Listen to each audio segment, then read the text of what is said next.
One of the most well-known comedians of all time is Steve Martin. He became a TV celebrity and a stand-up comedian before going on to star in some of the biggest comedies of the 1980s and 1990s. Here are the top 10 fascinating facts about Steve Martin that this series will reveal, because there is much more to him and his career than you may have realized. Number 1. A cheerleader. Steve Martin attempted to invent his own cheers when serving as a yell leader, as he refers to it in a yearbook signature, at his high school in Garden Grove, California, but you gravy-sucking pigs did not meet with much success, he later told Newsweek. Number 2. Held his first position at Disneyland. Just 2 miles from his house, Disneyland served as Martin's first ever employer. He began by selling guidebooks and kept 2 cents from each book sold. He continued his education at the Magic Shop on Main Street, where he first encountered the jokes that would later launch his career. Additionally, he acquired the rope skills displayed in Three Amigos. In Frontierland, from a rope wrangler. Number 3. Major art collector. As an avid art collector, Martin owns works by Pablo Picasso, Roy Lichtenstein, David Hockney, and Edward Hopper. In 2006, he sold a Hopper for $26.9 million. Sadly, being wealthy and well-known doesn't protect Martin from con artists. In 2004, he shelled out roughly $850,000 for a painting he thought was by German-Dutch modernist painter Heinrich Campendonck. 15 months later, when Martin attempted to sell Landschaft with Pferden, or Landscape with Horses, he was notified that it was a fake. The painting was sold, albeit at a significant loss. Number 4. Once participated in the dating game as a contestant. On a 1968 edition of the dating game, Steve Martin made one of his first TV appearances as a competitor. While employed as a writer at the TV studio, he was successful in getting Marcia Walker, the sister of Morris Walker, to appear on the program. The two were not supposed to be aware of each other's appearance because of how the game show was set up. They actually got together beforehand and came up with some amusing questions and replies. It's ironic that Martin was the lucky contestant who won the date, and the pair received an all-expenses-paid trip to Tijuana, Mexico, to watch some bullfighting?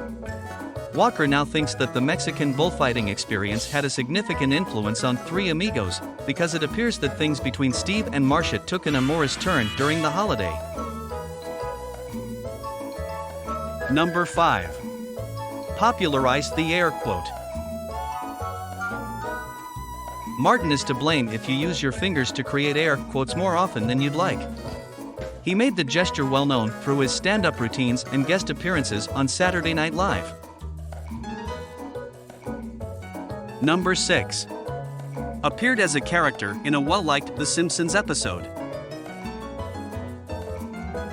Steve Martin has made a significant contribution to a number of other well-known TV comedies in addition to Saturday Night Live. Martin is one of the many eminent guest performers on the venerable animated series The Simpsons.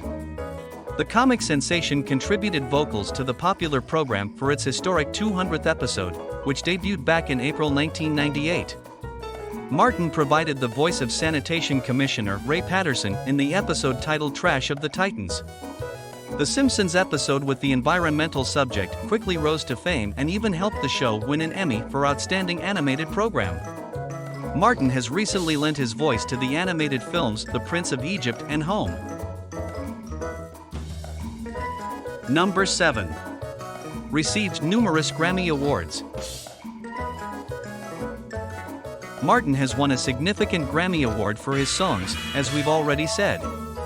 But it's important to keep in mind that the Grammys honor the whole recording business, not just music. This includes comedy records, a field which Martin made a splash in long before his more recent bluegrass recordings. 7 times, Martin has been nominated for a Grammy. On all but 2 of those instances, he won. He won Best Comedy Album 2 years in a row for his albums Let's Get Small from 1977 and A Wild and Crazy Guy from 1978. Martin has since 2001 received 3 additional Grammys for his music, including the 2010 Best Bluegrass Album honor. Number 8. Had panic attacks and was a hypochondriac before. Steve Martin was one of several comedians who hid their struggles with mental health problems. Martin experienced panic attacks while he was a young comedian just getting his career going. Martin describes one such occurrence that was so bad that he felt he was suffering a heart attack in his memoirs Born Standing Up. Additionally, he started to exhibit hypochondria, worrying excessively about his health. Thankfully, the multi-talented entertainer has mastered overcoming these fears and putting them behind him over the years. The legendary comedian clarified, "I worried all these years that I was going to die, and I never did. So why waste all that worry?" Number 9. Experienced fatherhood for the first time at the age of 67. Steve Martin has led a complete life, experiencing popularity and artistic success that the most of us will never know.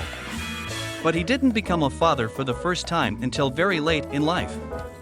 Just a few weeks before the comedian turned 62, in July 2007, Martin wed in Springfield, his second wife. Martin became a father for the first time at the age of 67 when and gave birth to a baby girl less than 6 years later. The pair works hard to make sure their kid grows up out of the spotlight and is passionately protective of her. Of course, Father of the Bride is one of Martin's favorite movies. Perhaps he'll get to play that part in real life one day. Number 10. Gave up doing stand-up comedy early in the 1980s. Martin gave up stand-up comedy in 1981. "I still had a few obligations left, but I knew that I could not continue," he told NPR in 2009. "But I guess I could have continued if I had nothing to go to, but I did have something to go to, which was movies. And you know, the act had become so known that in order to go back, I would have had to create an entirely new show, and I wasn't up to it, especially when the opportunity for movies and writing movies came around.